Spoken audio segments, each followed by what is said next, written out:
Today I'm going to show you how to mix your different values of the color you chose. So remember, this is a monochromatic painting, which I will write down for you. Mono means one, and chrome means color. So monochromatic means one color. But you will remember we're going to be mixing the different values so that we can see the painting.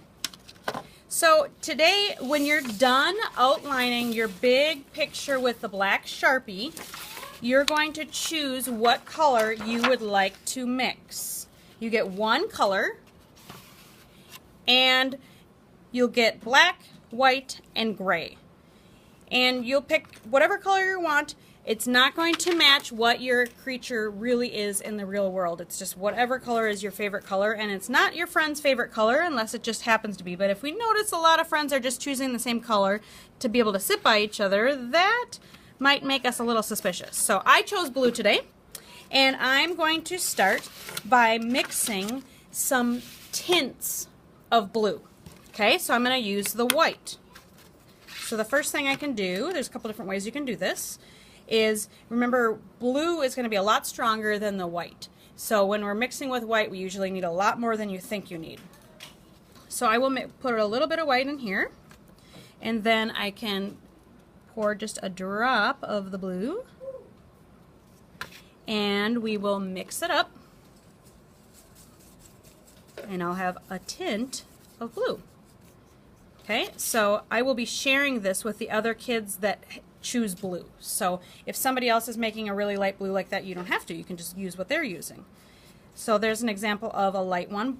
That's a tint. And how about I do another one that's not quite as light, but I'm going to still mix it with white, meaning it's still a tint. So there's a little bit more blue in there, or a little bit less white. And I can mix as many of these as I want or need. So you see how that is different than the first one? Okay, and in between, of course, I'm always washing my brush, just like when you were little and you were mixing the primary and secondary colors, because you don't want to mess this up. You want to keep your white nice and pretty white. So you're always going to pour it into another cup. So I can mix a variety of tints like that. I can also do the same thing for shades. Shades mean I'm mixing black. So you can probably predict that it would get darker, so I'll start with pouring some blue in there and then a little black, and this might be a little bit harder for you to see because blue is already kind of a dark color. And I'm going to take a clean brush, I'm going to mix it up. Let's see what that looks like. That's really dark. Okay, so let's try one that's not so dark, get an idea for it. Wash my brush, of course. And I'm not tapping my brush off, I'm just going to wipe it off.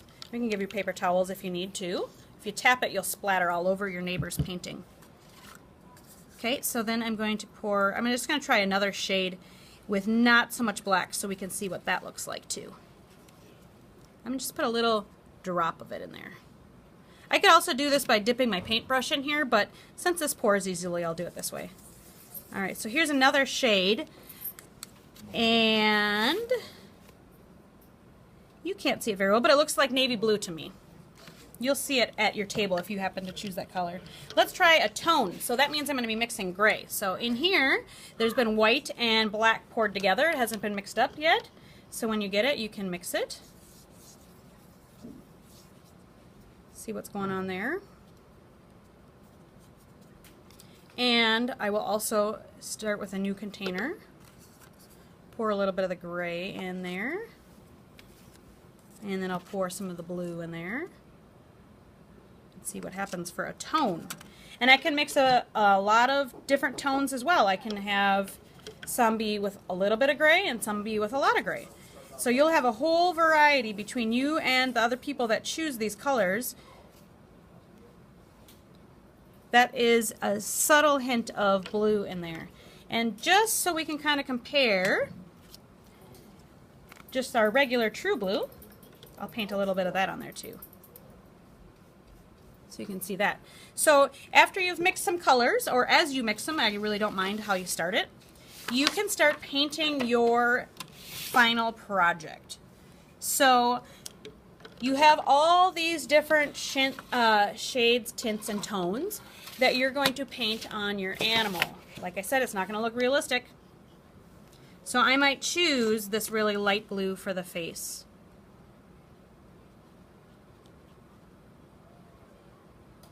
I'm going quick, only so you have time to do it yourself. Or I might choose this tone of it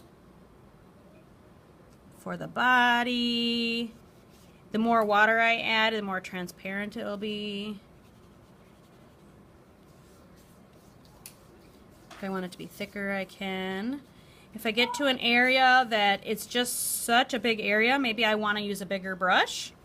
Or if I have a lot of detail work, I will use a skinny brush, like if I'm trying to get in the eyes or something. Okay.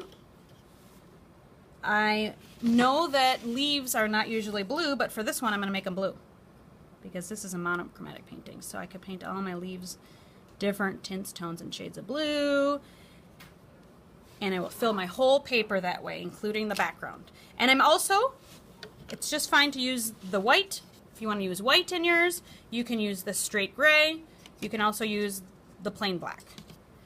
Okay, when we're done today, we will wash our brushes in the sink and make sure that they go brush side up.